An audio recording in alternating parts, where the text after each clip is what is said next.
సిటీలో 23 థియేటర్‌లని హోల్డ్ చేశారు. 23 థియేటర్లు పర్సెంటేజ్‌లో ఏస్తేనే ఏస్తామని చెప్పి లిస్ట్ ఇచ్చారు మన తెలంగాణ ఛాంబర్ నుంచి. ఆ 23 థియేటర్లలో అన్ని లెస్సీలున్న థియేటర్లే. ఎవరి ఓనర్‌లు గాదు. ఇప్పుడు ఈళ్ళందరూ మాకు నష్టాలొస్తున్నాయి. లెస్సీలు చెప్పేదేంటి ఈళ్ళందరూ మాకు నష్టాలొస్తున్నాయి కాబట్టి మీరు పర్సెంటేజ్ చేయాలంటున్నారు. నష్టాలొస్తున్న వ్యాపారం ఎవరు చేయమంటున్నారు ఆళ్ళని? ఆళ్ళని మేము థియేటర్‌లు వదిలేయమనే అడుగుతున్నాం. ఆ థియేటర్‌లు వదిలేయండి.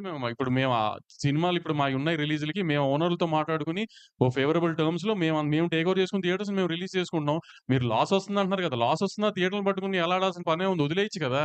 అంత త్యాగాలు చేయాల్సిన అవసరం ఏం లేదు కదా! వదిలేయొచ్చు కదా థియేటర్‌లు. మరి లాస్ రాకపోతే ఎందుకు పట్టుకొని ఎలాడుతున్నారు థియేటర్‌లని?